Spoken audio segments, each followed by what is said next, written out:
Today's episode is brought to you by Scribd, and I want to say this is one of my favorite companies. They offer everything. If you're anything like me, you're a voracious reader. You're an omnivorous reader. You're reading books, you're reading ebooks, you're listening to audiobooks while you walk the dog. Scribd is a company that takes care of all of that for you. It's a one-stop shop. It's the ultimate reading subscription service. It lets you explore all of your interests in any format that you want, ebooks, audiobooks, magazines, and more for just $9.99 a month. You get an entire library for the cost of a single book. It's incredible. There's no complicated credits. There's no additional purchases required. And if you're not sure what you want to read, Scribd can help you using the latest technology and great human thinking to recommend content that you're going to love. And if you want to change things up, you're free to switch between titles, genres, and formats at any time on your phone, tablet, or computer. It's user-friendly, it's incredibly affordable, and it's everything you want. And best of all, right now, listeners of this program can get a free 60-day trial. Free 60-day trial. Just go to try.scribd.com/otherppl. Sign up. That's try.scribd.com/otherppl and get 60 days of Scribd for free. You got to do this. 60 days for free. Try.scribd.com/otherppl. Go do it and get reading. This episode is brought to you by HP. Whenever you do your best thinking, the HP Spectre X360 is ready when inspiration strikes. With power save for battery life and focus mode to multitask, you can do your best thinking whenever and wherever it happens. The HP Spectre X360 2-in-1 convertible PC with Windows 10 saves battery life for whenever an idea hits you. HP Spectre X360, a more thoughtful laptop.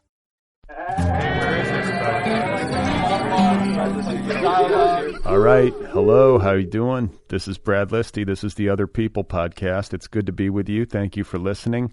I'm here in Los Angeles, California, and I have on the program today Tao Lin.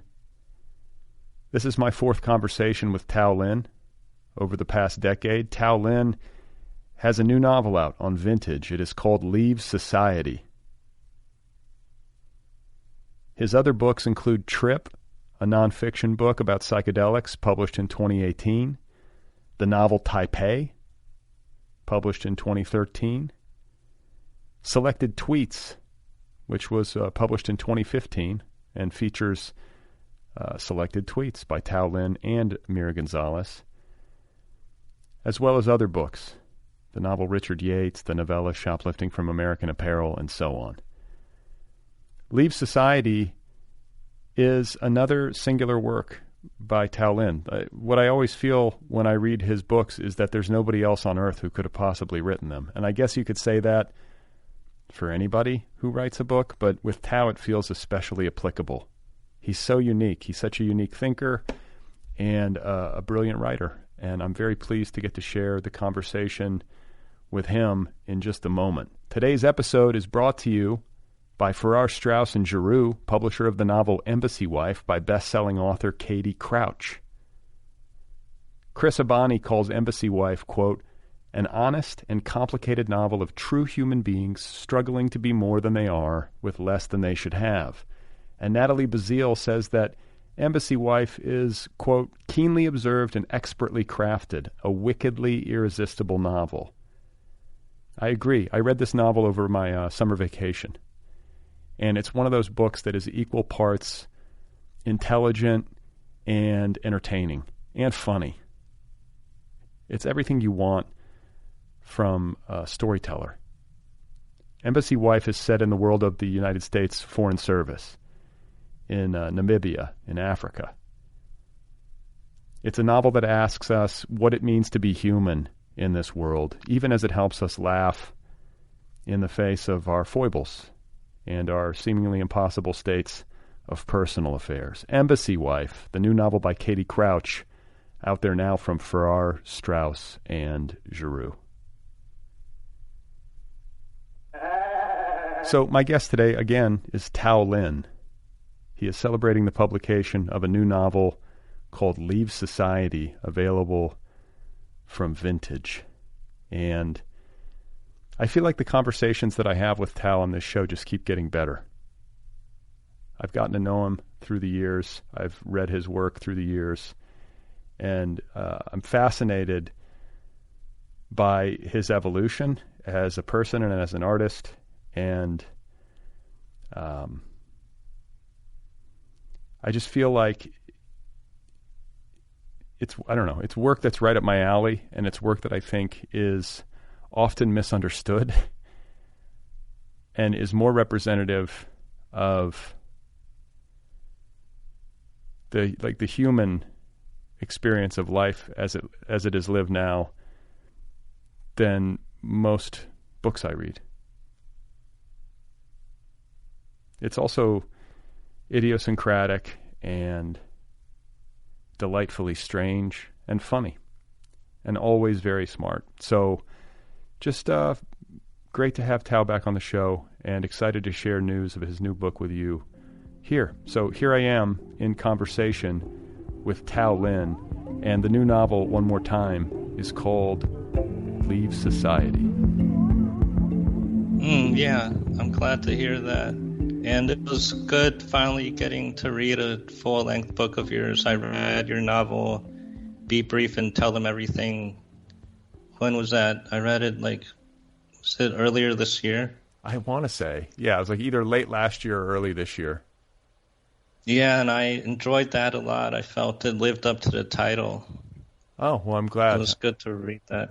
Well, yeah, I know it's funny because I think I said this to you maybe in an email, but there is, especially when somebody's working in nonfiction, as you did in Trip or in Taipei and in Leave Society, where it's autofiction, I realize there's some artifice and some construct involved in making these books, but I definitely feel like I have a deep sense of familiarity with who you are and what your deep concerns are.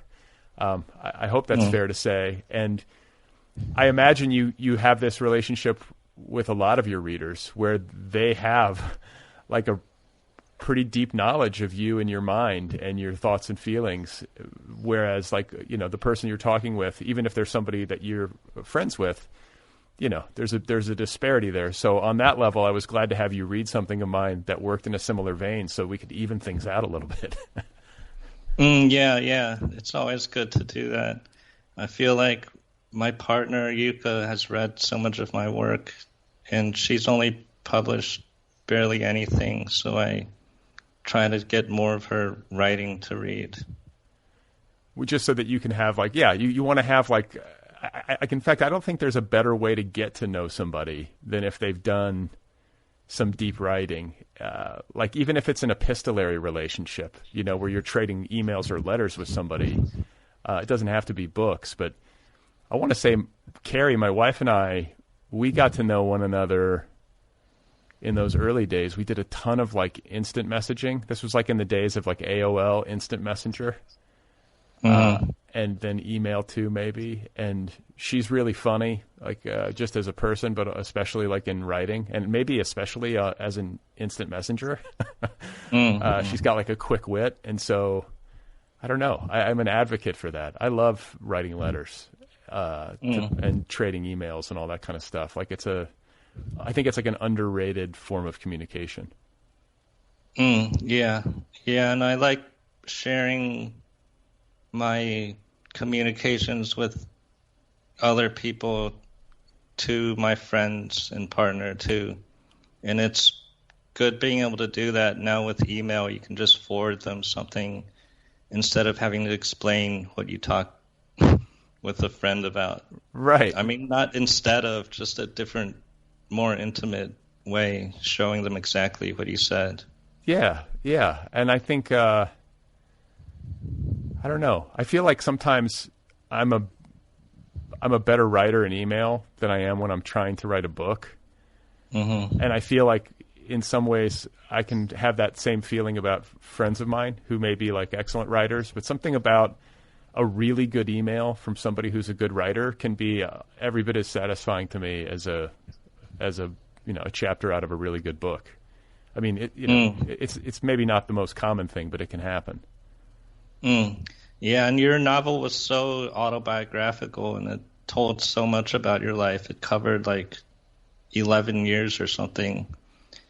Do you think about getting that out there in part to just share more of your life with your friends? Because with a whole book, you can tell them so much more than in person. Yeah, I think so. I think there's that desire. I think too, it was kind of because the book in question. I like how now Tao's interviewing me about my book. Yeah, I've been talking about myself so much. It's good to just deflect sometimes. I like doing it. No, and I don't mind either, because this show is always about conversation and in its most improvised like form, and it's a two-way. So I would just say that I think it's about wanting to communicate maybe parts of my deepest self and experience, and to be really honest. And then also, as a creative matter, like there was a lot of trauma around my son's diagnosis. I have a disabled child, for people listening who don't know anything about me, who might be coming to this show for the first time. And so that's a central concern of the book. And what I was finding as a writer is that, I was struggling for a long time to write this book in a way that was satisfying, to me anyway. We're still out there on the market with it, so I don't know if I succeeded in making it palatable to others, but this was the first time that I was able to get it down in a way that was satisfying to me. And I needed to do that because what I was finding is that when I sat down to write anything else, this just kept coming up. And I think that makes there's a obvious logic to that. You sort of can't avoid the big things in life as an artist, or at least I can't. And I needed to address it, not only because I needed to address it and to look at it closely as a way of moving through it to some degree, but also so that I could do other things creatively that maybe weren't so, I don't want to say sad, because the book isn't all sad, but just grueling, difficult. It's a tough book to write. It's a tough experience to try to look at closely, because it was very hard. But I'm glad I did it, and I know that I needed to. Yeah, and you also wrote about a lot of other stuff in it, like quitting Twitter and this podcast. You have scenes. I was just looking it over, and you have one where you're talking to Tim O'Brien. He's talking about landmines and war, and you're finding yourself wandering in your mind thinking about your book. That was interesting. I think I've obviously had a lot of conversations with writers over the years, and it's inevitable, I think, when you're also trying to be a writer. You're working on your own writing, and you're having like weekly conversations with one or more writers, usually who are like incredibly gifted and accomplished. It's hard not to draw like comparisons in your mind, or to like reflect on your own work as you're hearing from them. But that bit, there's something comedic about that part of it, because he's talking about like this horrific experience in a theater of war as a teenager, and I'm drawing a comparison to like my like creative struggle with a novel. Like they're very different experiences, obviously, and yet there I was. My mind anyway just has a tendency to spiral at times. Like it's a bit of an out of control machine. I think that's how it is for most people, and I just happen to catch myself. Yeah, that part was funny. The book is really funny, I feel like. All right. Even with all the tragedy, I guess, in it.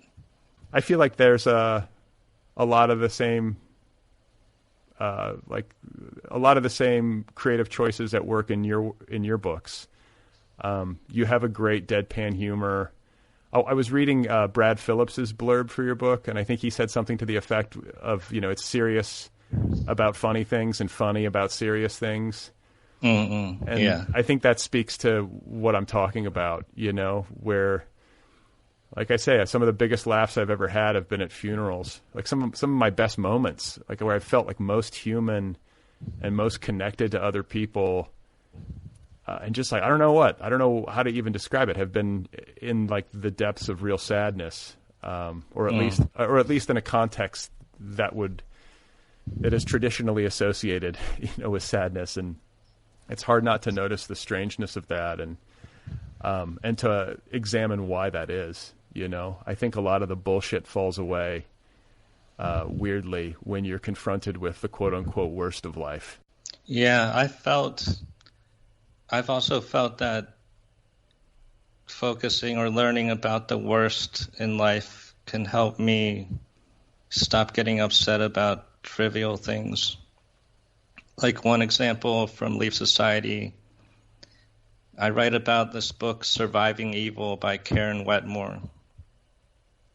And she writes about being taken into the MK Ultra program by the CIA as a teenager, and they put her into near continuous isolation for like 7 months without any clothes and 3 or 4 days without food. And then they give her this drug metrazole, which is used on Soviet gulags to produce overwhelming terror and physical pain. And then they monitored her over the next 25 years and continued to do experiments on her, like dosing her with LSD. Reading stuff like that, one effect is to give me perspective. Yeah. I mean, that's like an extreme example. But I think I do similar things in my life. Like, in a strange way, I think having a child with disabilities who has to go through quite a lot, so multiple therapy appointments a week, and it's a struggle just to walk, doesn't know how to swim yet. We just had his first swimming lesson. He jumped into the pool for the first time. But it's perspective giving, it's hard to complain too much when you see, your 6-year-old son is, sort of soldiering through multiple therapy appointments without whining. And I don't know, it sort of evened things out. And I don't want to sound hokey about it, but there's a lot to be grateful for. Like, it's kind of a privilege in a way to be a guardian of or a parent of a child like that. You know what I mean? Like, to be proximate to it. Is that a word? You know what I mean? To be near it, yeah, and to get to witness it. It gives a lot to me in ways that I didn't really foresee. Yeah, that makes sense to me. Because if everything's just going well for you in life, you don't have as much of an opportunity to grow. I feel like I was kind of spoiled growing up. So I did a lot of growing and learning later on. How were you spoiled?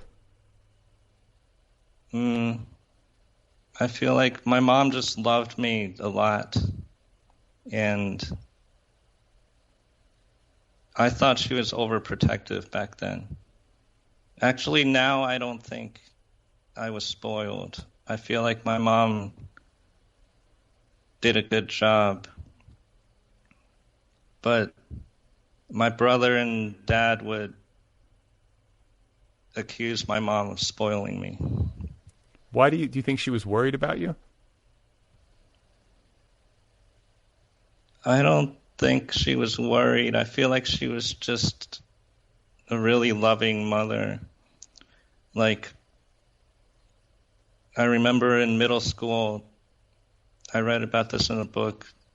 At a assembly, one of my classmates mock choked me because I had gotten this valuable magic card, and he was just jealous. And then my mom came down and scolded that kid. And that felt a little bit like I got upset about that. How old were you? I feel like I was 12 maybe. Oh, right. So like at the age where like you don't want your mom to like come in and interfere. Yeah. In the book, the character Lee, as a teenager, he blamed his mom for all his problems. He was very shy and socially anxious, and he felt like his mom had contributed to that through overprotection. And then he gets in fights with his mom where he wants his mom, to fix his problems by punishing him and putting him into difficult situations. And he realizes that's not going to work and he shouldn't be blaming people. And then throughout his life, he finds many other reasons for why he's so shy and depressed and just feels unable to be normal and happy. And then as an adult, he wants to return all the love his mom gave him and try to repair all the blaming he did in the past. So what it makes me think of is this notion, or like I've read it in a lot of different books through the years or heard it said in like speeches by smart people that like we're responsible for our lives. Like ultimately the buck stops with us. Mm-hmm. And I think that's true. I know that sometimes outside circumstances intervene and like really bad things happen to people who don't deserve it. And, you know, that's obviously not the responsibility of the person who's suffering, but how we respond to that, as an example, is our responsibility. And I don't know if it's just me, but it's like a really hard lesson to learn. Like I feel like in some ways I've grown up really slowly. I don't know if you feel like that. I can sometimes feel embarrassed about it. It's like I need to get my shit together and like and not blame other people or you know, at some point you have to accept responsibility for your existence. And I think that's part of what this book is about. You know, that's what Lee's character is about, is coming to that moment in his life.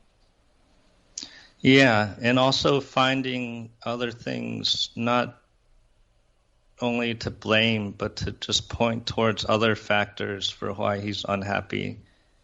Like he keeps learning about how toxified he is in all these different ways by like nuclear radiation, electromagnetic radiation, pesticides, and how he figures out that he lives in a dominator society and that it hasn't always been that way, but that has a really bad effect on everyone in the society. And he didn't know anything about any of these things as a teenager. So he couldn't put his blame into behavior that would actually help him, like even just getting more sleep and exercise. So all his blame just went to his mom. So can you elaborate just a little bit on Dominator Society? You mentioned earlier when you were talking about how you've been reading Bell Hooks that it's kind of another word for, or another phrase for patriarchy. Mm-hmm. But when you talk about Dominator Society, you're talking about a society that is like kind of hyper-masculine, where the power is centered in the hands of men instead of women, or at least it's not anywhere close to equally distributed. Is that accurate, or is there more to it? Yeah, that's what our current Dominator Society is like. But it's also possible for there to be a Dominator Society that's female-dominated. And I got these terms, dominator and partnership, from Rianne Eisler, who I heard of from Terence McKenna, because Terence McKenna would always talk about how people used to live in partnership societies. And then I read Rianne Eisler's book, The Chalice and the Blade, and she points out that, or in her view, the two underlying modes of relating to each other personally and in society aren't capitalist and communist or religious and secular or industrialized and pre-industrialized or matriarchy or patriarchy, but it's partnership and dominator. And she invented those terms partly because she felt like there wasn't a way to describe a society that was egalitarian, that didn't have sexism. Because if you call it a patriarchy, that means it's male-dominated. But if you call it a matriarchy, that means it's female-dominated. So she came up with the term partnership so people could talk about a society with equal rights without having to use patriarchy and matriarchy. Yeah, because then does that make sense? Yeah, like dichotomizes it. It turns it into an us versus them, like whichever side of the line you might fall on. Is there and like is it the cattle? How do you say it? Catalhook? Yeah, Catalhook. I've heard it pronounced a lot of ways. Okay, yeah. Would this be an example of a partnership society in history? Yeah, that's one. And another thing in her argument is that humans used to exemplify the partnership model throughout being hunter-gatherers, and then even after settling down and starting agriculture for thousands of years, people lived in partnership. There was no war, and everyone seemed to worship nature in the form of a female deity until like 6,500 years ago, when groups of people started invading each other. And then since then, it's just been in dominator mode, is her argument, which to me is hopeful because it makes the current state of the world seem like an aberration that we could recover from. Well, but it also, sometimes it's just nice to have a diagnosis that makes sense and seems clear and true, because I think in the absence of one, you talk about living through it as an adolescent, you know something's wrong, but you don't know what, and you just kind of know that you feel bad. And having some sense of why, even though it doesn't necessarily ameliorate the condition, can on its own make you feel some sense of relief. Yeah, and I've been getting that personally through all the stuff I talked about toxification, and then I've been getting it through history by reading Rian Eisler and other authors. There's a lot of authors who write about the religion that used to exist, and they call it the goddess religion. And that religion still survives in a lot of the world. One way is through Taoism. People have studied it, and they think that Taoism came from this ancient goddess religion. Have you done reading on Taoism? Yeah, I've read a few books. I found it really interesting. It seems to focus on nature a lot. And then it thinks that Tao is this mysterious force underlying everything. And then it just has a lot of poetic descriptions of Tao, comparing it to water and talking about how it's like the lowest thing. Water always goes to the ground, and how it smooths everything and how it can break down big rocks gradually, stuff like that. Have you heard much about Taoism? No, I mean, yes, I've heard of it and probably have read about it through the years. And I've read a couple books about it, but I feel like there's a corollary. I do a lot of Buddhist reading, and there's a corollary in Buddhism called Dhamma, which is much the same. I think they're very related in terms of at least my read on it. And it's slippery, it's like, it's one of those terms I probably hear every day or read every day for most of my adult life. And if you put me on the spot and ask me to explain it to you, I would probably fuck it up or like stumble, It's like there's something ineffable, but it's the underlying essence of things or the deep truth of things. I think I think one of the things that's helped me, in like the Buddhist study that I've done in my adult life, is this notion of two truths. There's this kind of doctrine in Buddhism called the two truths. Like there's conventional truth, which is that like I'm Brad and you're Tao, and we're talking on our computers via something called Skype, and you're in a place called Hawaii, and I'm in a place called California, and you're wearing something called a shirt, and I'm wearing something called a shirt, and I'm drinking something called tea, and all this different stuff, all the stuff of ordinary life. But then underlying all that is the deeper truth, which is much more ineffable and hard to language.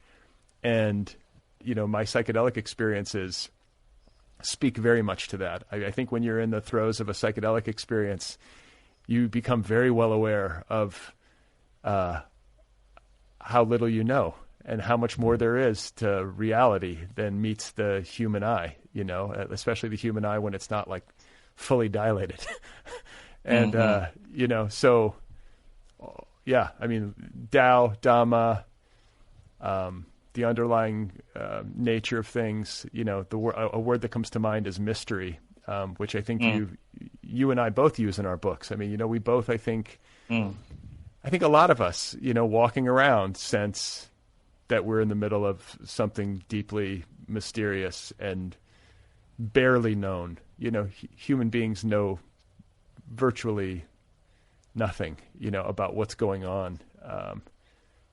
I don't want to diminish like the real achievements of good thinkers and scientists through the millennia. We have made strides as a species, but in the grand scheme of things, we've only been here for a blink. I think it would be hubris to imagine that we've got all that much figured out. Yeah, I feel like that doesn't get talked about enough. I feel like dominator society wants people to think scientists have figured everything out and that there's just the material world and other stuff just isn't real. It's imaginary. And I think too, when it comes to psychedelics and kind of the mainstreaming of psychedelics, both currently, but also I think more critically, like in the earlier part of, I guess maybe not our personal history. I was born in 1975. Maybe I don't know the exact timing. You may know it better, but you're a bit younger than I am. But there was a moment, I think, in time when psychedelics were becoming mainstreamed and people were starting, in the medical and scientific communities, were starting to study them and realize how valuable they are and how they can be used therapeutically and otherwise. And it was totally shut down. I think that part of our history is maybe coming a little bit more to the fore now that psychedelic research is reemerging as a valued area of study. But it's a perfect example of people with a strictly materialist worldview putting a stop on thinking and study and experience that cuts against those notions. Yeah, and meditation's another good way to get out of this materialist mindset. Have you tried summoning aliens recently? I do a little bit, and I should give some backstory. So Tao and I, to give listeners context, have been emailing and talking about this sort of stuff. There are documentaries out there. There's one called, what was the one that I sent you? It was called Was that The Phenomenon? Yeah, the Phenomenon, and then Stephen Greer's work. And he leads these like group meditations, where they go out into nature and they'll do, I think, transcendental meditation or something similar. And they'll focus on trying to communicate with like interstellar life forms and ask them to show up. And they report that they do show up. And there is some photographic imagery, like in these documentaries, of like, some sort of lights flashing in the sky. I mean, all the stuff that you would imagine in a UFO documentary. But I try to do stuff like that. Like I tried when I was on my vacation recently, and also in Los Angeles, though. I feel like Los Angeles, with its light pollution, it just doesn't seem like a place aliens would want to come. But when I'm out somewhere where there's more stars, I will look and I'll try to get quiet, and I'll silently say, like, hey, hello, And the thing that I haven't seen anything. And the thing that I worry about is that I can't relinquish my doubt fully, and I can't relinquish like the silly feeling. Like there's some element of me that feels silly inside for doing it. And I kind of feel like if there were interstellar life forms out there, they would know it, and they'd be like, this guy's not for real. Like I'm not sincere enough yet or something.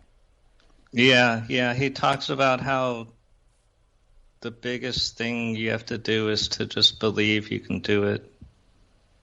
Believe in it. And I've tried to build up that more in myself by reading a lot about aliens and UFOs. The more I read, the more I believe that aliens pervade the universe and that they can travel faster than the speed of light, and they could easily go from their galaxy to Earth, and that they're all in the solar system. They have bases on the moon, but they can't just land like on the White House lawn, because the U.S. military will chase them off, and they can't land in a lot of places because of that. So I read this book, Schoolyard UFO Sightings or Encounters, and it talks about how a lot of UFO and alien encounters happen on schools, probably because it's one of the only safe places an alien can go. And they also want to interact with kids who haven't been brainwashed by movies like Independence Day to thinking aliens are horrible and scary. In the documentary you saw, The Phenomenon, they talked about one of these schoolyard encounters in Zimbabwe. Yeah. In 1994, and something like, I forget how many, a lot of kids were in this encounter. And then they interviewed the kids, and they said that the kids said that the aliens were using telepathy on them and putting images in their head and ideas that were basically all about how humans were using technology in the wrong way and destroying the planet.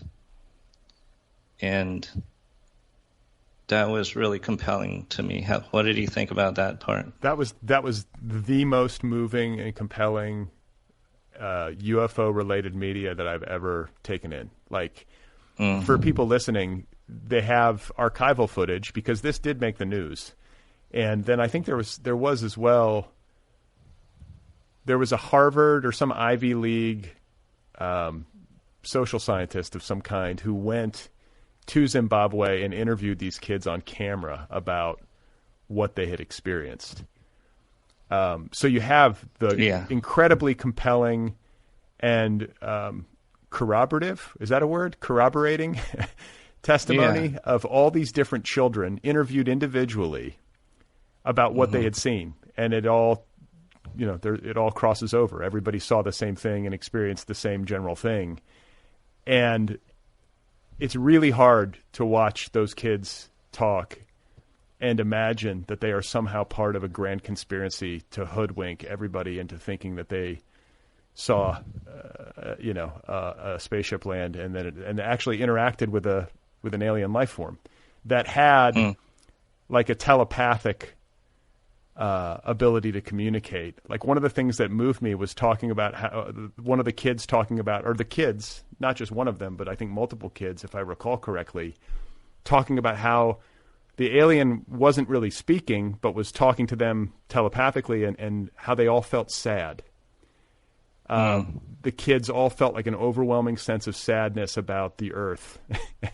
Like this alien life form was intending to do this, to communicate to them that the stakes are high and that human beings are essentially destroying their own habitat.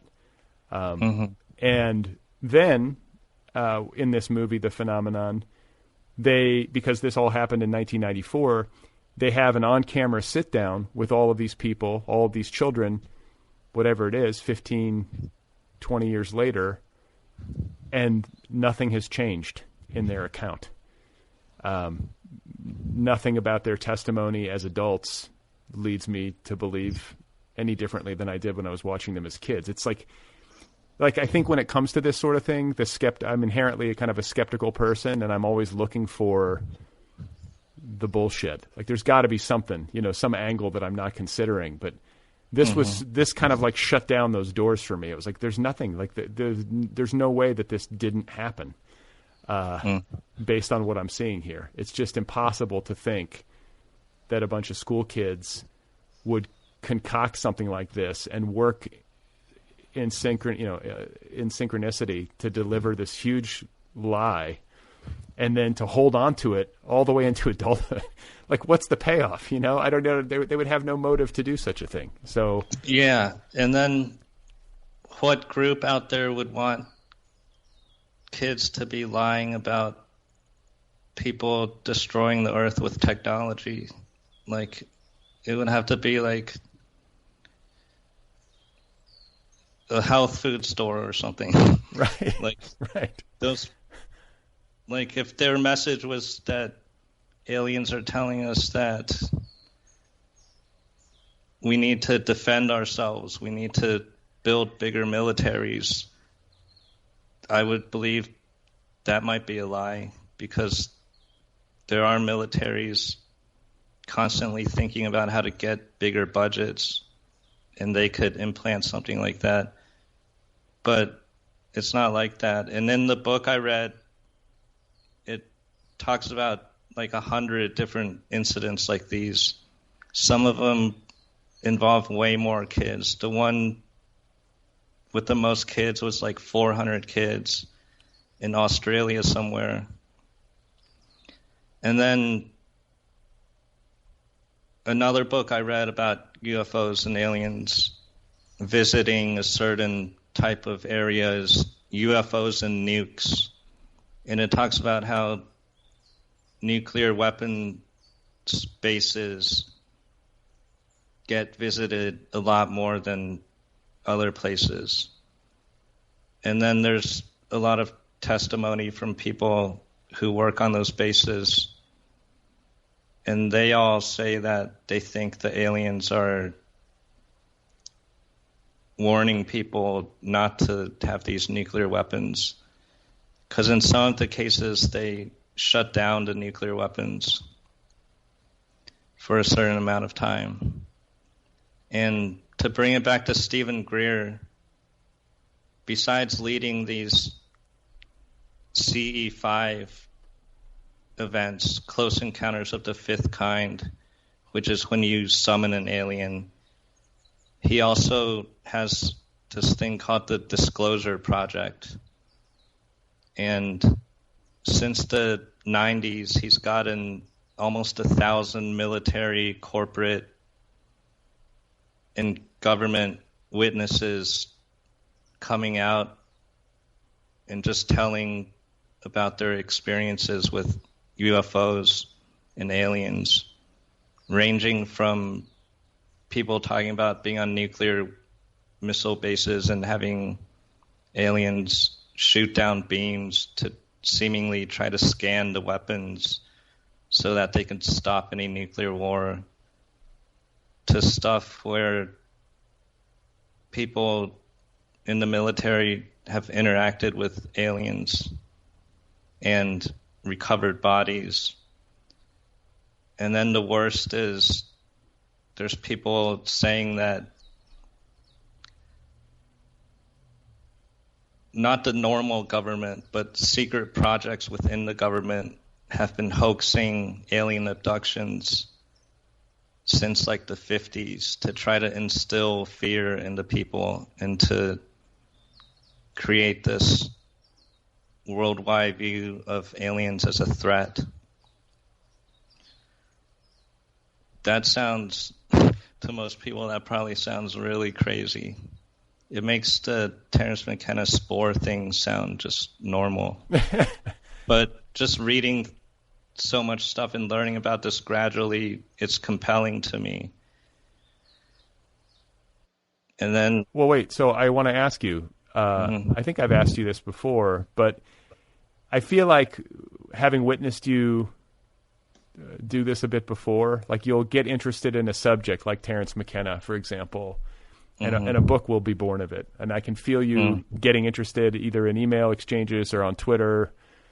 You often share what you're reading. You'll share what books you're reading, and you'll get very interested in a topic, and you'll kind of go through a bunch of books.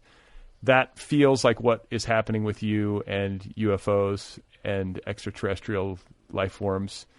Do you feel like you're finding your way to some kind of book about this stuff? Yeah, I've been thinking about how to write about all this stuff. I have a file. I've been trying to write this as a science fiction novel where it goes really far into the future. And the main plot point is that at some point humans try to hoax an alien attack to try to create this really big enemy, sort of like the war on terror. And then at that point, the aliens reveal themselves, and then they usher humans into a new age of peace. And I've also been trying to write it as a nonfiction book where I just share what I've learned in a careful way that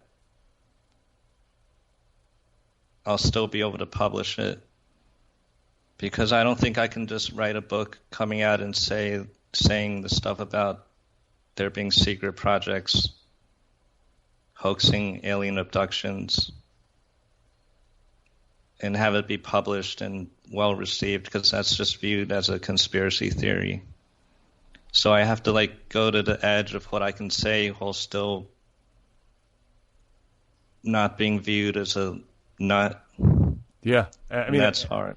There's some of that, I think, too, in Leave Society. When you're talking about environmental toxins or strange ideas. I guess I would put scare quotes around it, because it's depends who you are. Whether or not these ideas are strange. But I think strange in the context of modern consumer society. I think some of the things that Lee is concerned with in the book that are, talking about health-related stuff and how toxic our environment is, and how modern Western medicine fails in many respects to properly treat people, whereas more homeopathic remedies, for example, might do a better job. You can get into a situation, I think, and you can speak to this obviously better than I, where it might create trouble for you, with readers and critics. If you go too far in that direction, it could either become a distraction to people, or it could wind up creating frictions that could ultimately, I don't know, do damage to the larger creative project that you're undertaking. Do you know what I'm saying? Yeah, definitely. And I also just want to be convincing to people. And if I cross a certain line with some people, they're just going to start dismissing all my stuff, and then that won't be effective at all. So I have to be careful with what I share and how I share it, so that it won't just alienate people.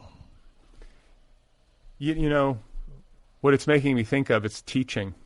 I think you are a good teacher, a thoughtful and careful student of the things that you're interested in, even if these things might seem far afield or wacky to, a more mainstream reader. I'm thinking of Trip, for example. But I think that a good teacher always considers his or her audience. And as a writer writing a book, you can never entirely predict who your reader is going to be. So, you have to sort of, you have to sort of write to a place where you think you're going to be able to reach people most effectively, the kind of people that you're hoping to reach within a range. But I think there can be a tendency, maybe like an emotional tendency when it comes to this stuff, especially if you've done a lot of reading around it and you feel like the mainstream consensus is so wrong. There could be, I think, an emotional tendency towards like revenge almost on the page that might feel good in the way of like a sugar high or something, but that doesn't ultimately serve you as a writer and doesn't serve the reader. And I think that's what you're talking about, is like this kind of restraint that understands that if you indulge in that emotional tendency, you just wind up losing the person, and then you're not communicating at all. Yeah. This process of learning stuff that is different than what most people think, and then trying to share it has taught me to be careful and patient and think in a more long-term way. Like with my tweets and interviews and other trans book stuff, I sometimes feel like I'm priming people for the book, because the stuff I've read and become convinced by is farther than the book, than Leave Society. I feel like I've learned so much stuff that when I leave something out, it doesn't feel like I'm sacrificing anything, because then I can just turn my attention somewhere else. For example, Leave Society used to have stuff about 9/11 in it, and we ended up replacing that with stuff on the Big Bang, which I felt worked even better. It's less political. Yeah, it's a bigger topic too. It just seems like one of the biggest topics, and it's related to nature and how dominator society simplifies nature. Because in the book I referenced the Big Bang never happened. It gives evidence that the Big Bang isn't accurate, that the universe wasn't created only 13.8 billion years ago, but at least trillions of years ago, and possibly infinite, that possibly it's infinite in space and time. And that's a much more complex universe that I had never considered. I have always found myself struggling with the Big Bang. Because, the science of it, beyond me. I'm not a scientific person by nature. That's not my training or my strong suit.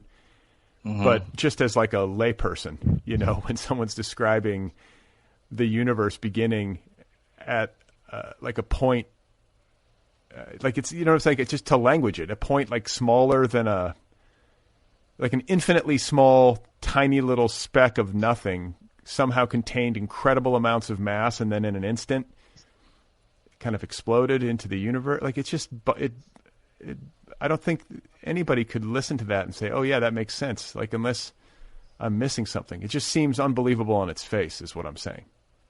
Yeah, I feel like a lot of people feel that intuitively. The problem is that the alternative, that it's always existed, that seems kind of hard to imagine too. Like where did it come from? But both of those seemed like hard to believe to me. But in this book, he talks about how there's objects that are so big that they should have taken 100 billion years to form. And then he talks about how the background radiation that supposedly is evidence of the Big Bang, how there's tons of other explanations for that. And then he talks about how in the Big Bang theory, the universe is held together more than the mass in it would predict. So since the equation didn't work, that's when they invented dark matter. Because 90% of the matter they can't detect, but they need it to have the gravity to hold together the universe. And then later on, for some reason, they found that that still didn't account for everything. So they invented dark energy, which is this force that supposedly repels everything. And it seems like they just have a theory that is wrong, but they keep trying to fix it by adding these things. And it's just in a far dead end now. Similar to the theory of geocentrism, thinking that the Earth is at the center of the universe. People thought that for like 15 centuries, and when it didn't match observation, they added something called the epicycle, which is they thought that other planets, besides moving in a circle around Earth, also moved in their little own circles. But then that didn't solve everything, so they added something called X-center, which they said all these orbits were like off-center. And then they added some other thing. And then finally, it wasn't continual refinements that made it work. They had to abandon the whole theory and figure out that the Earth isn't at the center. And that's how this book and other people argue the Big Bang theory is like. I think right now, if you like put a gun to my head and ask me what I really think, I would say that probably the universe has kind of just always been here somehow. Like there is no beginning or end, you know what I'm saying? Or maybe like it's a circle or something, you know, it too is a circle and it goes through different phases or cycles where it expands and contracts. Like, I don't know, that sort of stuff I could understand. And then I also think of like UFOs and extraterrestrials, and I think of psychedelic experiences, and for lack of a better way of putting it, like the brain level or consciousness level experience of a really intense psychedelic trip. It gave me a taste of something way larger, and I don't know how to language it, but definitely like something way larger at the level of consciousness that felt like interstellar or universal or like spectacular in scale, you know, and it didn't give me any permanent wisdom or anything. You know, I don't mean to insinuate that like I've been hit by some kind of lightning bolt, but it was just kind of like a brief experience that is in its own slippery way, like memorable. And it kind of speaks to me about like what might be going on out there, and how you talk about how extraterrestrial life forms might travel through the universe. You know, I think that's a big sticking point for so many people, myself included, where it's like, well, how are they covering these huge distances? If we know that they're not, you know, maybe they have a base on the moon, maybe they have a base on Mars or something, and they can shoot over here inside of a year or less.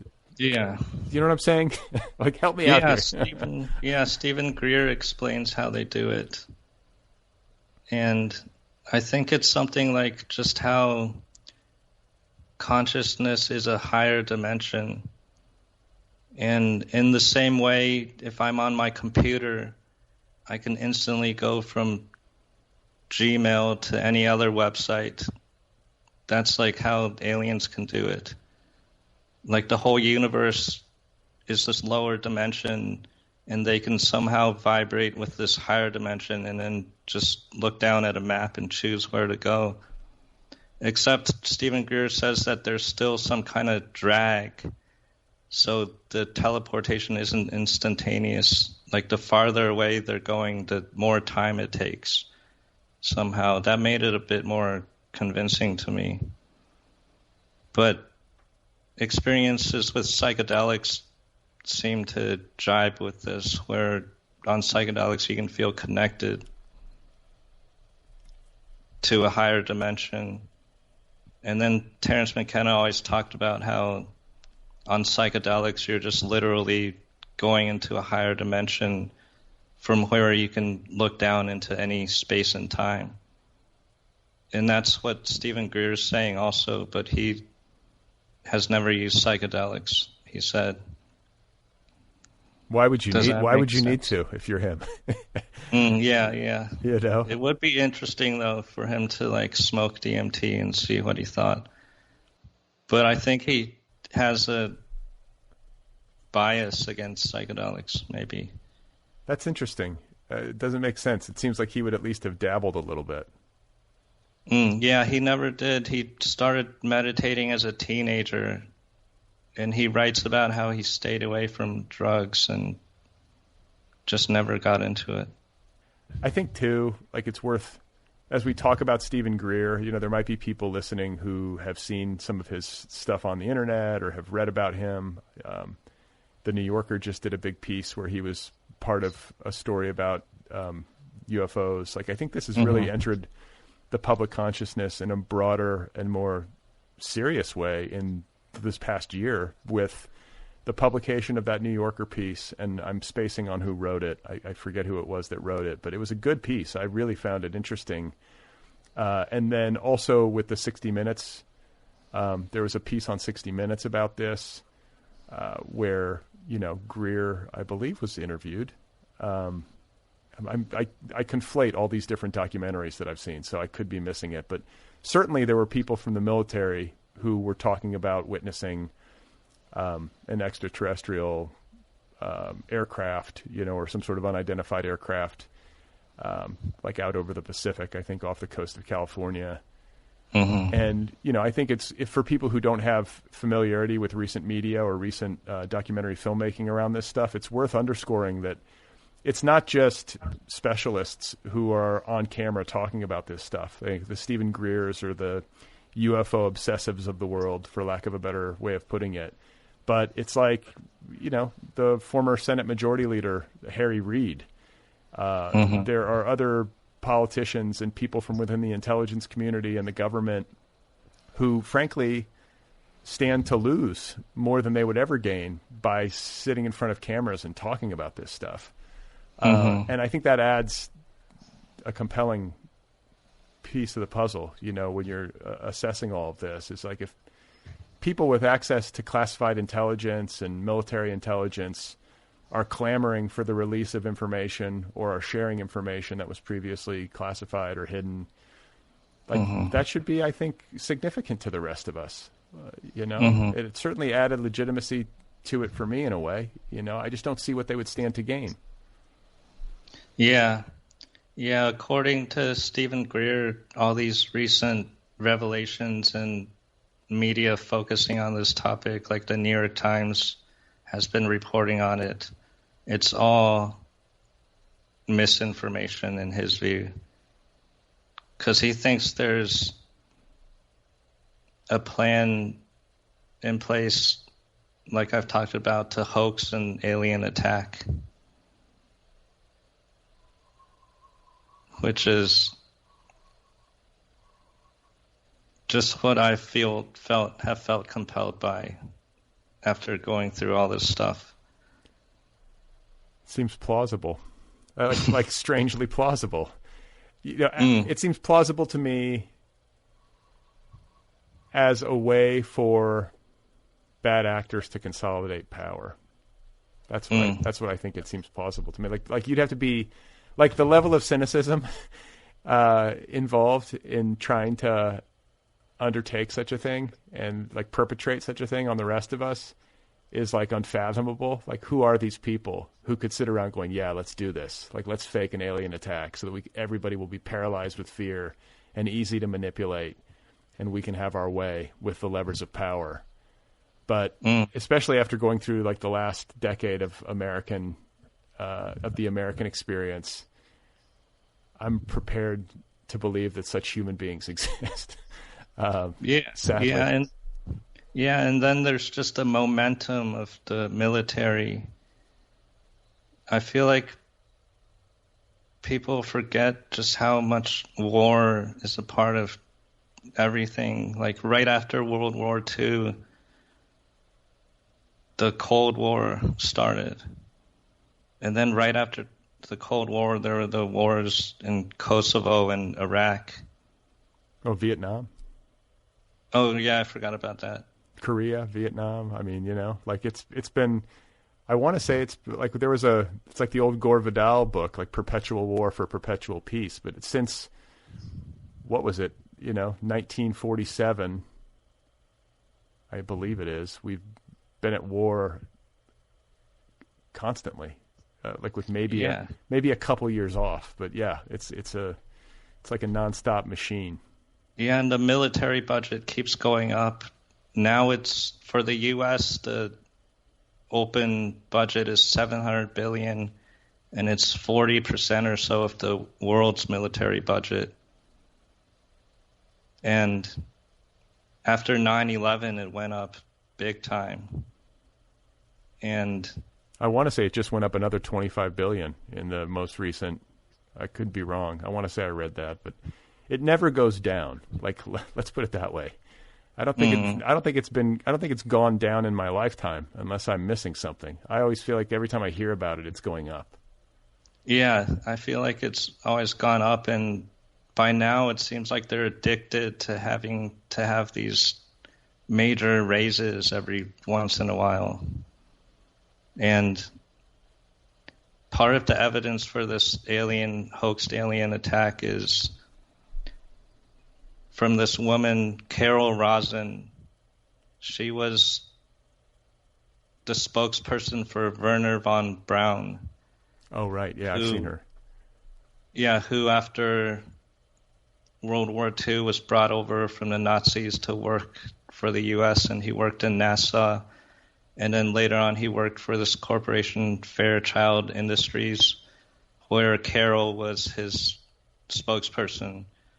And then he died of cancer, and while he was dying, he told Carol Rosin, according to Carol Rosin, that there had been a plan since the 50s that after the Cold War there would be, I don't have the order right, but there would be a war on terrorism. And then there would be a war on third world crazies like North Korea and places in the Middle East. And then there would be an asteroid threat. And then finally there would be an alien threat. And Werner von Braun said that this was all just to get more money for the military, and specifically to get support for building weapons in space. And that's now happening, it seems. There's the Space Force that the government created. And what would be the objective then? Would, I guess, just be control. If you have weapons that you have control over that are up in space. Yeah, because the U.S. the Pentagon has this doctrine called full spectrum dominance, where their goal is to just dominate in every spectrum. And it seems like that just comes naturally out of after World War II being the most powerful nation and having this dominator mindset. They just thought, like, how are we going to sustain this? And their solution was to just dominate. It seems like it seems also like childish and fear-based. Like the word fear is just kept showing up in my head as I was hearing that. Like, How afraid do you have to be to have that be the prevailing logic? You know, and like that sounds like a good idea to you, and like a viable long-term project too. Like I don't know. It seems like I feel like we're doomed if that is the thing that carries the day. Yeah, but hopefully Stephen Greer thinks the aliens are like on standby in case anything too horrible happens, and they'll intervene. Stephen Greer, he thinks that humanity's destiny is to become peaceful and join the cosmic community. He just doesn't know when it's going to happen. I hope that's true. And yeah, I hope that if you wind up taking the science fiction route with this book that you might write, and before I get here, is one mode prevailing? Like, are you leaning in one direction, fiction versus non? Not yet. It's been hard to figure out which one. Okay. Well, if you do write, either way, I think you could address this. I guess I was thinking of it in narrative terms, so maybe this might lend itself better to fiction, but I think you could do it in nonfiction too. But a fun thought project for me, as I consider the possibility of actual contact with widely witnessed engagement with alien life forms that are far more intelligent than we are. Like imagining that, as I think most all of us have at some point or another, even if only in the context of some sci-fi movie or book that we're reading. But if you think about it in real terms, if this were to happen, talk about a watershed moment in the history of our species. Like, it would blow the minds of everybody. And do you know what I'm saying? Like, it would be enormously disruptive. And it's hard to fully envision how that might manifest in people and in societies. You know, it would really freak people the fuck out. maybe in a good way, but I think there would have to be some serious waves made. Yeah, maybe extraterrestrials are aware of this and they've been gradually acclimating people to their existence, because there was a poll recently, I think it said 50% of people believe there are extraterrestrials. I could have that number wrong, but it seemed like a lot. And then I've heard a lot about people in religions who say Christianity, it doesn't have to change their worldview. Because I've heard people talk about how God wouldn't create entities just on one planet. He would do it on every planet. I mean, I think we know that there are not entities on every planet, but I get it. I mean, hopefully that's the case. Hopefully it would create some sort of expanded, benevolent, maybe a humbled view. It would have to be humility inducing if such a thing were to happen. Yeah. The awe would be incredible. And you know what? People would ascribe their own meanings to it.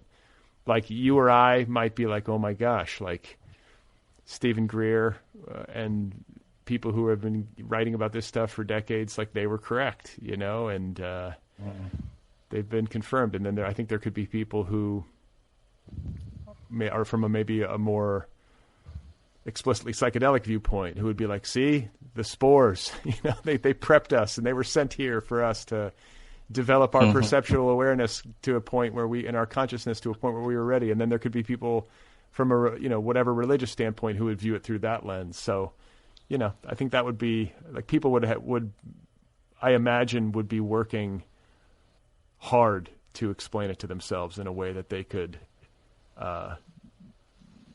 process, and in a way that would give them some ground under their feet, because I think it would be massively destabilizing. Yeah, and I feel like one big way it would be destabilizing is people would have to rethink what's possible instead of in terms of technology. Like, these UFOs prove that there's anti-gravity, that you can make 90-degree angle turns and stop immediately and materialize and disappear. And then besides technology, people have to rethink how telepathy is possible. Because in every account I read, the aliens almost always use telepathy. And that's not explained in our culture yet. Like, most people will deny that. And with gravity, there's not any explanation for gravity right now. Like, if you go to Wikipedia or ask any mainstream scientist, they don't have an explanation for it. Really? Yeah. They can describe what it does, but they don't have a mechanism for how it happens. That's kind of similar to consciousness, right? I feel like these things are. Yeah.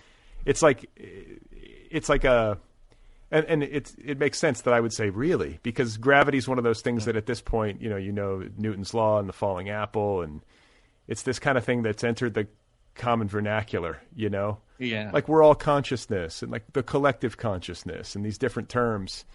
But the truth is that it's misleading to think that just because we might have words that are commonly agreed upon to describe a general experience or understanding, that we actually have like a deep and clear understanding of either of them.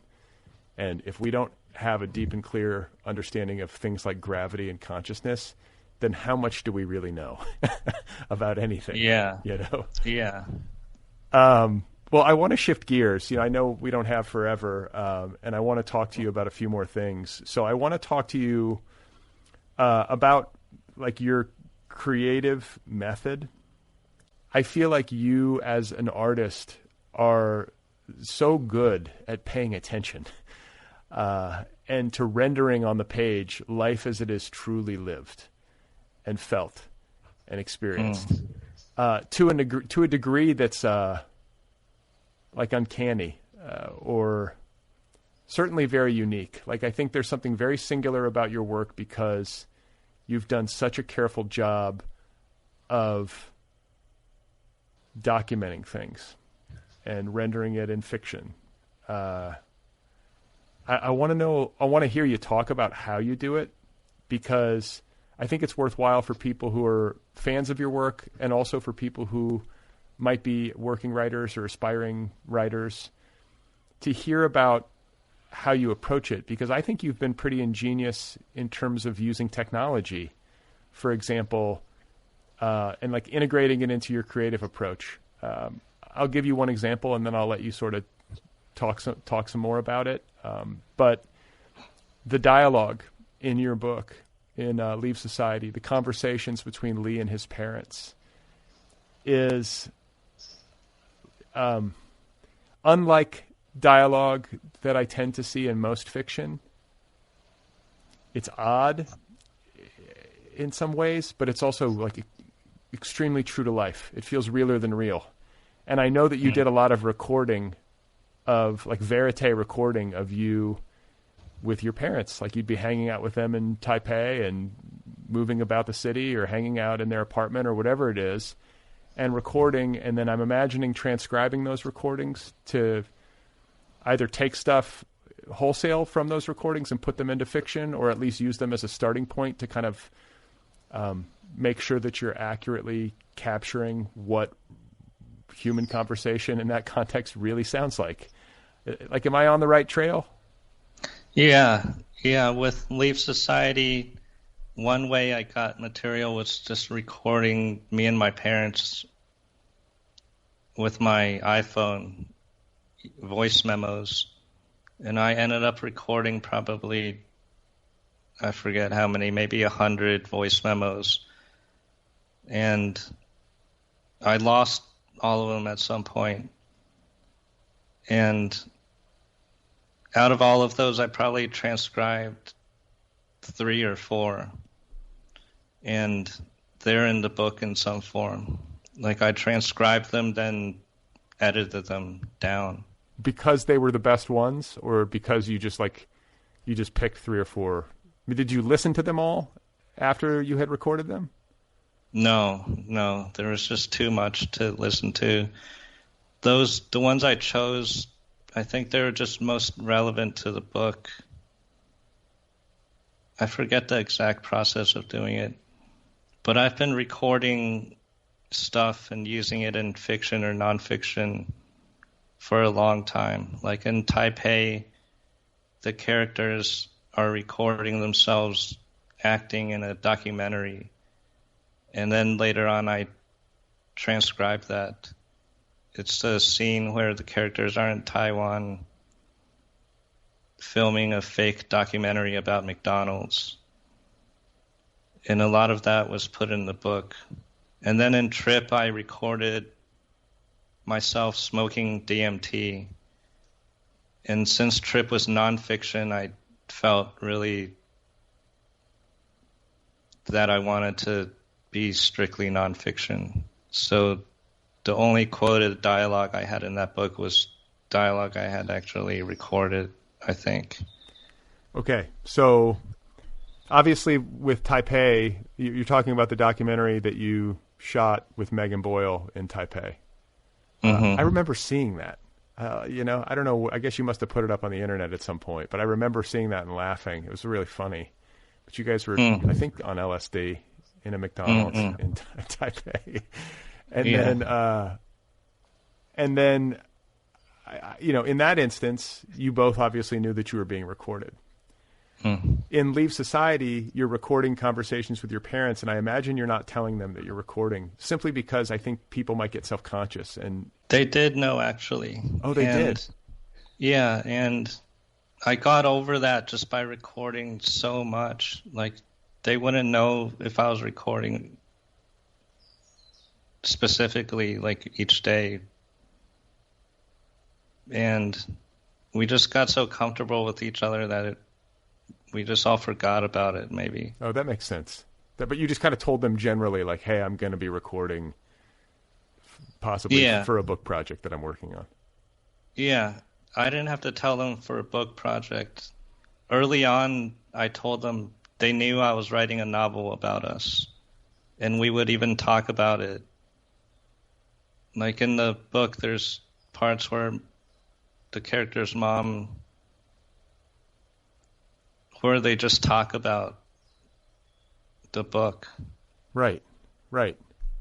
And I think there's something really moving to me about the relationship as depicted between Lee and his parents, and in a lot of different ways.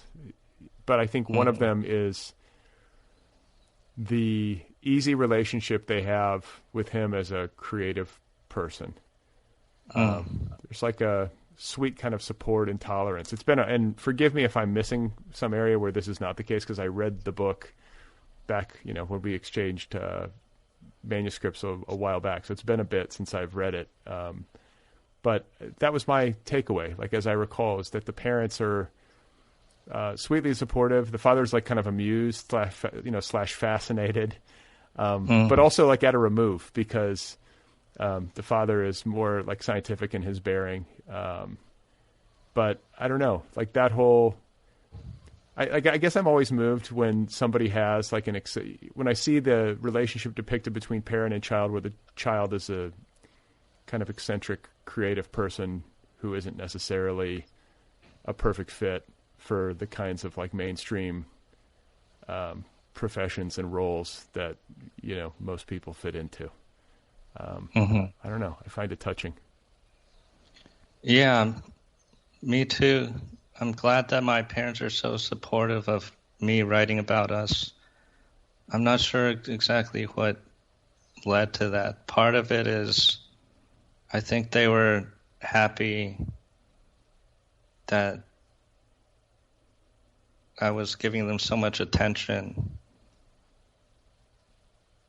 Well, and I think a lot of people, even though it might be a little uncomfortable, I think a lot of people like the idea of, like you say, being paid careful attention to and written about by somebody who's good at it and trying to do it for the right reasons. I mean, if it's a hit job, then fine. You know, I can see how anyone would resist that. But I don't know. I think there's something moving and touching about the idea of one's child writing about their parent. You know, I think a lot of parents would be happy with that in a way. I think a lot of parents would also be unhappy. You know, there's certainly plenty of stories where parents feel violated or whatever, but they might have had it coming, you know, if somebody writes a book about them, you know, detailing bad behavior or something. But I think as well, and I mentioned this a little bit earlier, that I felt like a kind of a sweet mournfulness to this book, like a growing awareness of parents aging. And maybe I'm projecting because my parents are in their 70s, and it's like, you know, you get to a certain age and you start to see your parents age, and the pressures of time really start to make themselves felt. You know, just the inevitability of like, wow, we're not always going to be together. Like, they're going to leave, and they're going to leave sooner than later, just as an actuarial matter. And so I think I find a lot of the emotional sweetness of Leave Society in the idea that you've really like captured your parents on the page in a way that it's like taking a beautiful photograph of your parents. You know, it fixes them in time. And it frankly makes me want to do something similar. You know, I can't imagine that most writers who would read this book wouldn't have a similar impulse if they have a decent relationship with their parents. Like, it's such a loving thing to do. And it's the kind of book that I think both you, and if you ever have any kids or your nieces, nephews, you know, future generations of your family, they'll be deeply appreciative of the work that you did to capture, you know, your family and your parents and like the intergenerational, like relationships. There's aunts and uncles that appear too, but like, just to put this down, it feels so valuable, and such like a good thing to do. Yeah, thank you. And I wanted to do it partly to help me get closer to my parents and make us more talkative to each other, because I think writing about them helped me be more interested in them. And I would think of questions to ask them. Whereas without this book, I wouldn't have as much motivation. Like, now that the book is over, you know, the writing of the book and that process has concluded, have there been lasting changes to your communication with your parents? Like, has it improved in a permanent way, or has it regressed since you've been working on the book? I have been asking them less questions, but I still talk to them more than I did before I started the book. So I think it has lasting effects. And then when I reread the book, it also makes me want to talk to them more. Right. Yeah. There's a lot of affection in it, I feel like. And it's a very, it's like a very uniquely honest rendering. It's not airbrushed, you know, it's like kind of a warts and all rendering. Your parents aren't perfect people. Nobody is. And, you know, I felt like it was carefully done, but I also felt like it was honestly done. And that's kind of what you want, I think, as a reader when you're reading characters on the page. But under it all, there's just a lot of affection. Like, you pulled it off. And I think like I don't know. I shouldn't say this because I feel like it would be kind of a spoiler, but things sort of culminate in the relationship with Lee and his parents on the page in a nice way at the book that I'll let readers kind of discover for themselves. But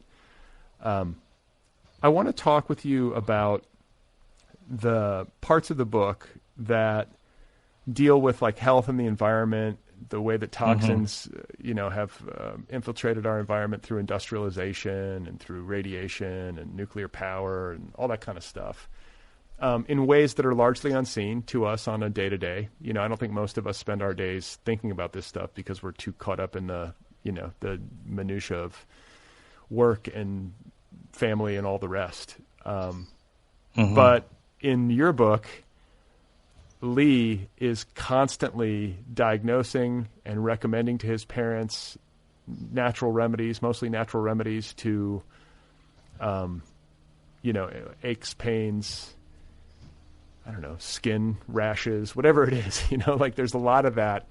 And I was rereading the email that I wrote to you, like kind of like in the few days after I finished reading the book, so I could kind of refresh my memory and get back into my mind state, that I was in right after I had just read it.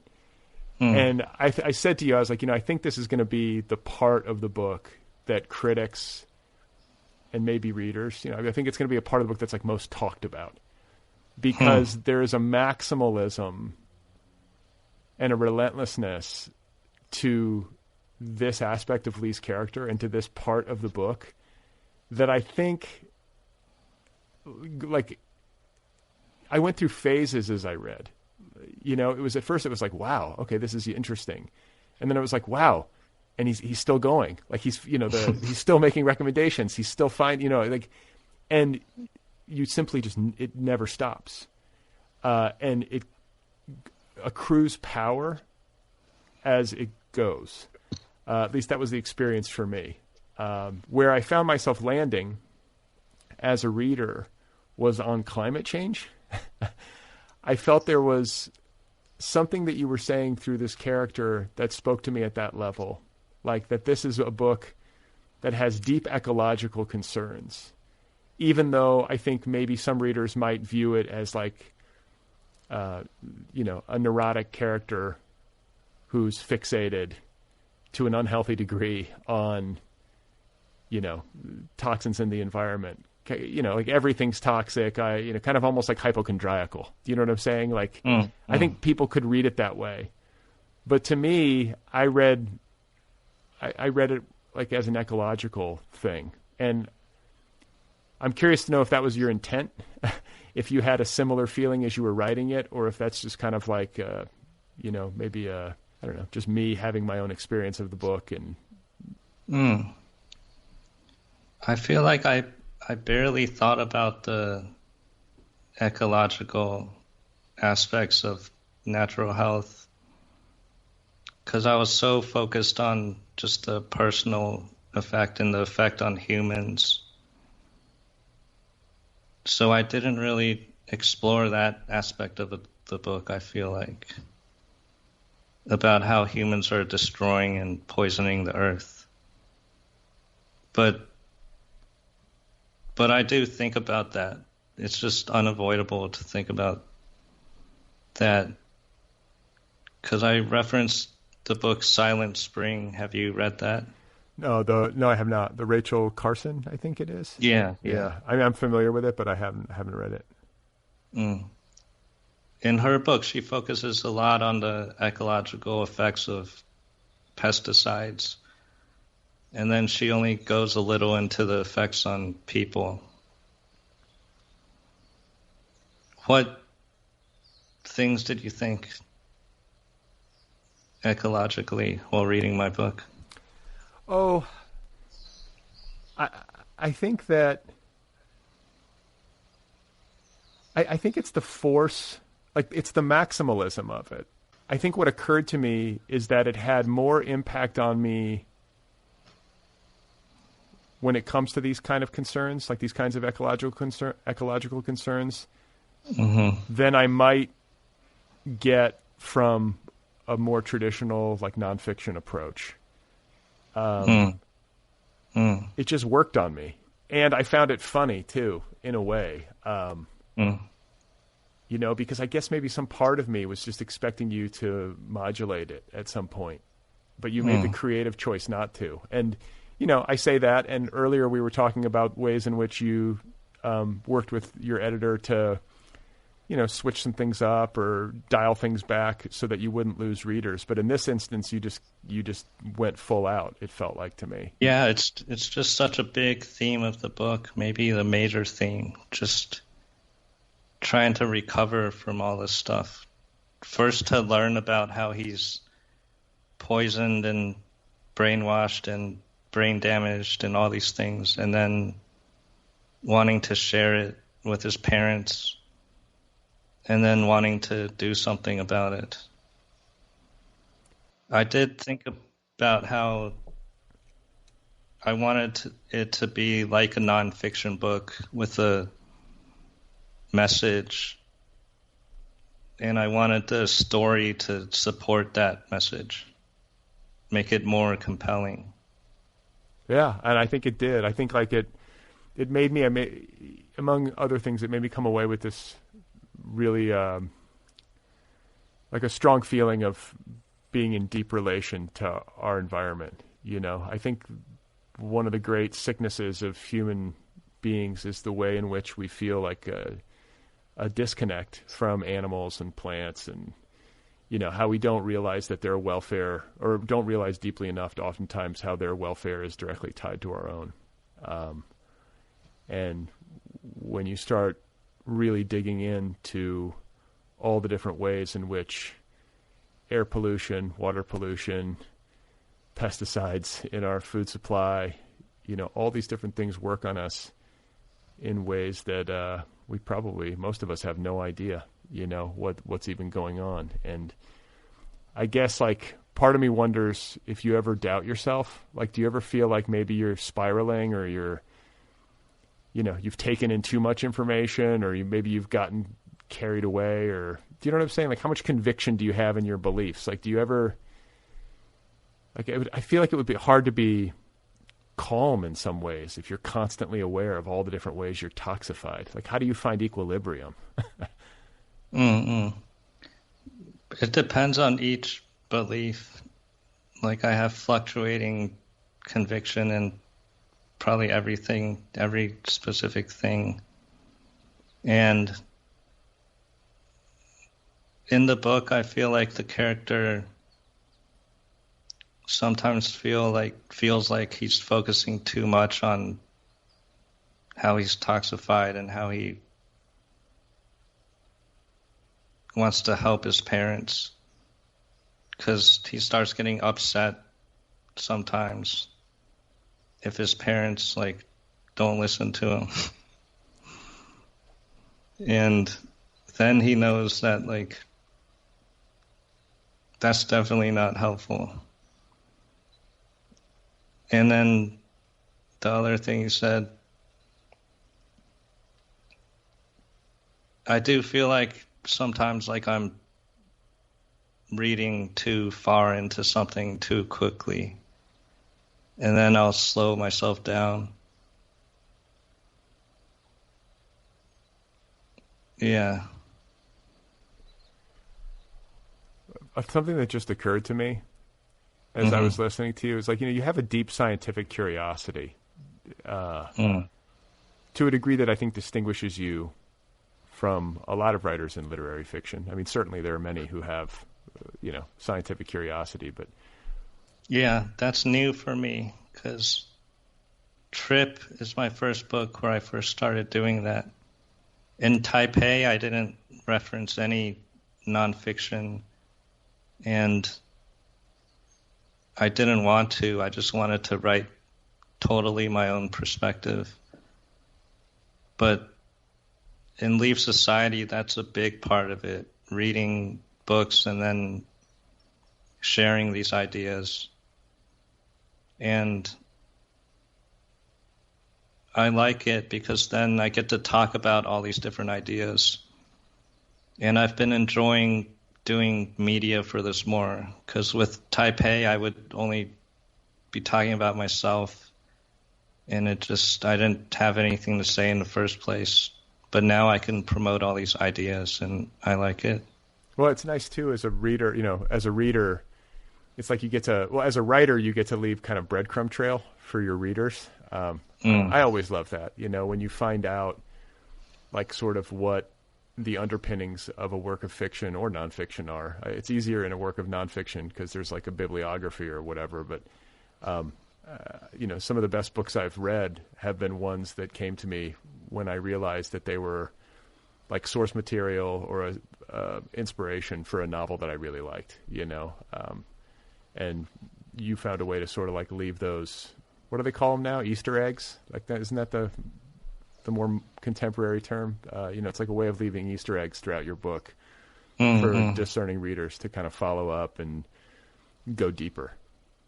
Yeah, and it helps me learn all this stuff to have to share it to people. because I found that it's really hard to learn stuff and be able to explain it to people. I have to write it down and like edit it for a long time before someone can like ask me about the Big Bang and I can say some stuff. Otherwise, I just forget it.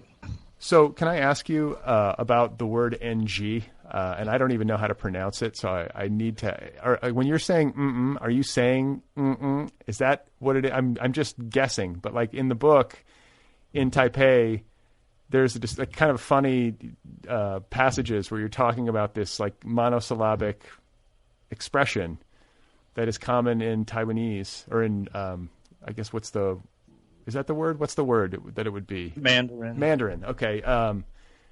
What is NG? Because you see it on the page, and it's impossible if you don't know Mandarin to not wonder how to pronounce it. Well, I've been using it sometimes. It just sounds like That's it. Yeah, and I feel like a lot of people use it, not just in Taiwan. Like Joe Rogan uses it a lot. Okay. You probably use it, right? Yeah, sure. Yeah, I think like maybe I would spell it like NM or MN, but it's almost like it doesn't matter, you know. But there's something, I don't know. I found it's something great about it. It's like what is it about that noise that's like cross-cultural? Yeah. We make it when we're like processing. It's like a sound that we make to indicate that we are successfully processing or trying to successfully process what someone else is saying. Yeah, to me it means I have successfully processed. And then there's another one, HM, which is and that's more like interesting, whereas is more like I see. Yeah. Okay, that's what it means. I see. Yeah, and I feel like there is an M too, like between those two, like It's maybe not so affirmative. It's not so affirmative, at least in its sound. It's I don't know, but it's like I think maybe what I like so much about it is the fact that it gave articulation to something that is so common in human communication, but that rarely gets talked about. Like these sounds might be among the most common sounds that we make. And we don't talk about them, nor do we give definition to them like this very often. Yeah, and have you seen it written in writing? Like you see like someone, I don't know if I have this. You know what I see that bothers me is ER. Like when someone's like, when a character's like, like I don't ever hear anybody say that. Like I'm always like, what the fuck is this? I don't say Like it seems like I understand what they're getting at, but it's like, can't we get closer to the real here? Like what's the more accurate syllabic sound? It's not Maybe. Yeah, I have seen a lot. And written down, I get what it means, but I don't hear people saying it. It's like become the de facto, and I don't think it deserves it. I think we need to, right here, I am putting, my sword into the ground and saying, like, we need to revolutionize the ER into something that's closer to what actually, what actually gets said, which is like, it's more like UH, like, people don't say I don't know. Yeah, it is more like UH. And I feel like people could start using NG more.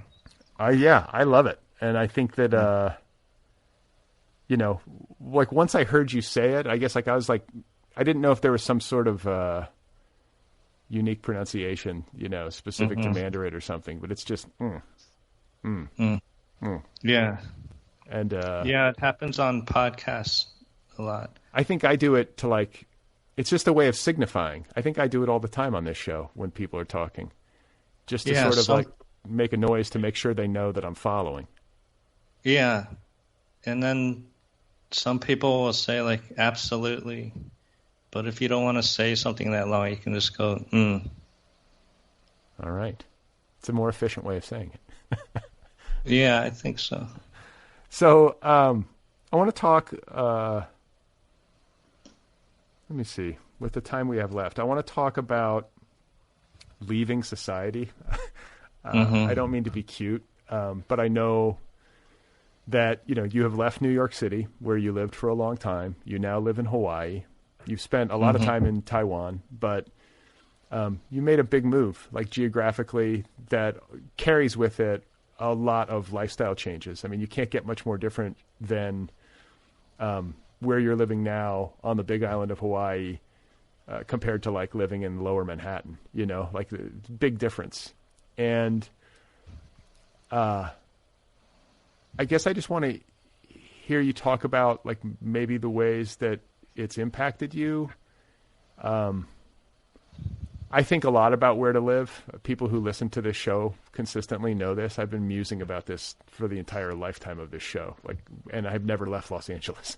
I've taken trips, but I continue to live here, and I wonder if it's the right choice.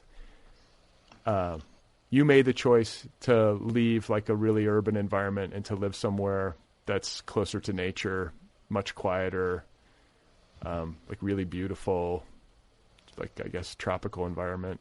Is that the way to put it? And can you just talk about that decision and like what it's meant for you as like a human being, and then maybe also as a creative human being? I don't think of it as having that big of an effect on me. After living in New York City, I lived upstate for like 2 years. So that was kind of like a halfway point with here. And then now I live with my partner Yuka here, and we live together. And that's been a bigger change, living with my partner. I've always lived alone. But in terms of the setting, I don't think it's like drastically changed my life. I just assume I'm healthier. Because I can... Well, is that why you did it? Like, I mean, did you do it with the intention of getting healthier? Yeah, that was definitely part of it. And then when my partner and I visited here in a chapter I write about in the book, we just started talking about it would be good to move here. And then it took us 2 years. And then a big thing that helped was my partner being able to work remotely once COVID started. Right. And then after moving here, we've been able to get 3 cats, which has been really good. And what are the cats named again? Nini, Leo, and Lolly. Okay. I think you shared a picture of Nini with me. Yeah. I want to say, but I love cats. My wife is like horribly allergic, so we can't have any, but I think they're great. They're great to have around. They're so, I like that. I don't know. It's just that the kind of the old adage about how cats don't need you. Like they have this great independence to them, but also they can be affectionate, and they're such great athletes, and there's like a mysteriousness to them that I really love. Yeah, they are great athletes compared to dogs.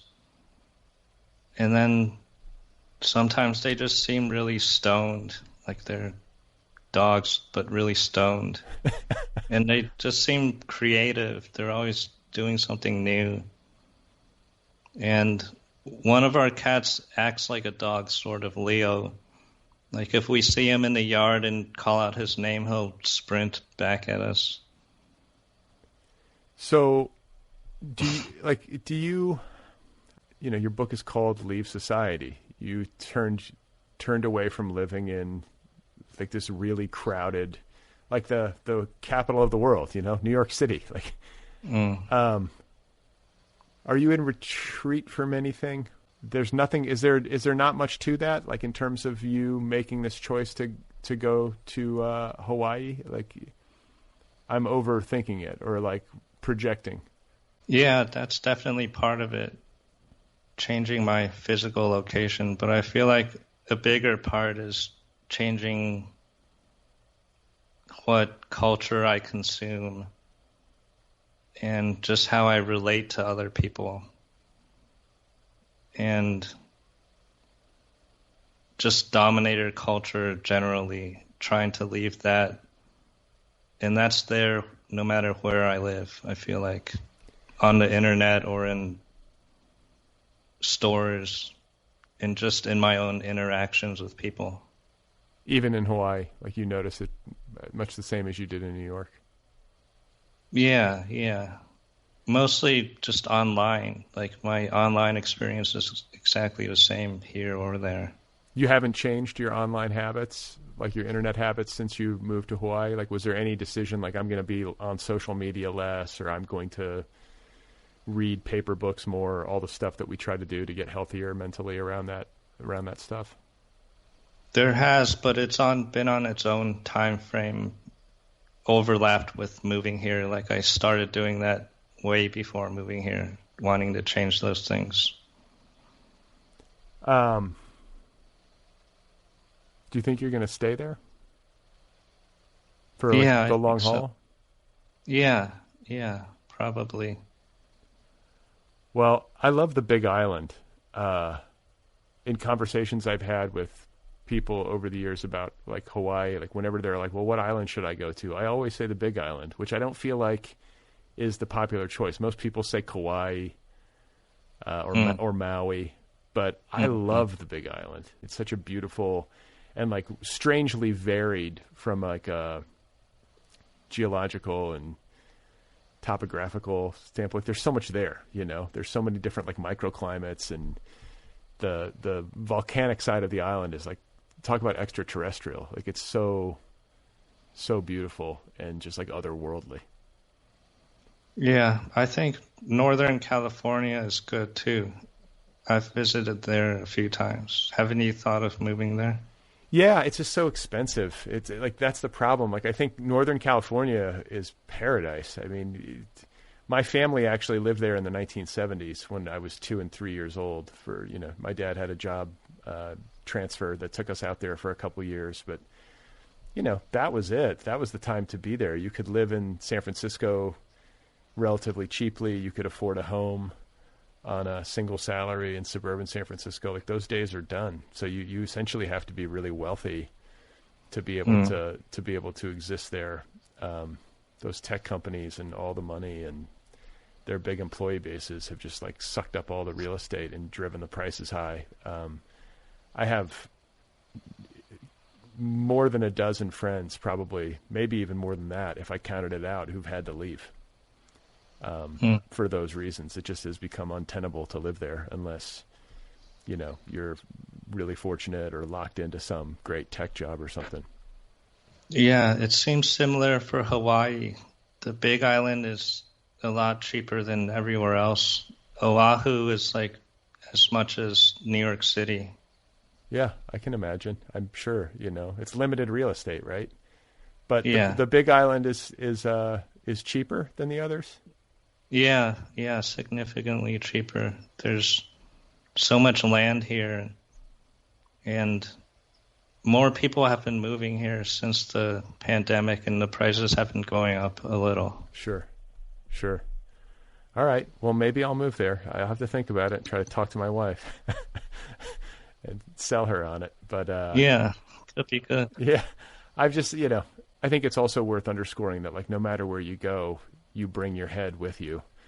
So, yeah. And I think it can be easy to sort of fall into that trance where you feel like you're going to move someplace and it's going to fix you. But, that's not the case, at least not automatically. It might be an environment more conducive to fixing and healing and recovery, but you still have to do the work, right? Yeah, definitely. That's partly what I was saying, probably with that it hasn't drastically changed me. But I know when it's healthier for me, just the air quality and all that. Well, I got to say, having known you for, God, how long have we known each other? It's approaching 15 years, maybe more even. Yeah. And communicating with you here or there, like, for what it's worth, I've noticed like big shifts in you since you started eating psychedelics. That's interesting. I think that would be, I mean, that might not be the exact point of Genesis or the pivot point or whatever, but like I just feel like you've opened up on the page, but also personally, and it's been great to see and just good to get to know you better. Yeah, after Taipei, I feel like I've changed. I think that's the case, and there's also this like great document. You know, you've left like a great trail of documentary evidence of this change, like to a level of detail that is rare. You know, I mean, I'm trying to think of artists who have done similar stuff. Like Carl Knausgaard, I guess, has done similar kind of work. You know, like really maximal, detailed, exhaustive self-examination that also, like, you know, rises to the level of high art. I think that's what you've done. And just hats off to you. It's always a pleasure to read your books. I really appreciate all the rigorous, like, reading and intellectual energy that goes into them. Like, it's a real service to the reader. And it's just right up my alley. It's really stimulating and fun to read. And I can't wait to see what you come up with next. I really hope whatever form this UFO book takes, I think it's going to be a good one. Thank you. All right, man. Well, listen, it's good to see your face and to hear your voice. Congratulations on Leave Society, and be well, and good luck with whatever comes next. Yeah, thanks for reading my work and having me on. I hope your book comes out so more people can read it. Okay, there you have it. That is Tao Lin. His new novel is called Leave Society. It is available now from Vintage. You can find him online at taolin.us. You can follow him on Twitter at Tao_Lin. He's on Instagram. Find him on the internet. Once again, the novel is called Leave Society. Go get your copy right now. It's an excellent book. The Other People podcast is offered freely. Every single episode of this show over the past decade is available to you for free. It's a listener-supported program. If you like the show and you want to tip your server, you can do that at patreon.com/otherpplpod, patreon.com/otherpplpod. If you want to write to me, the email address for the show is letters@otherppl.com.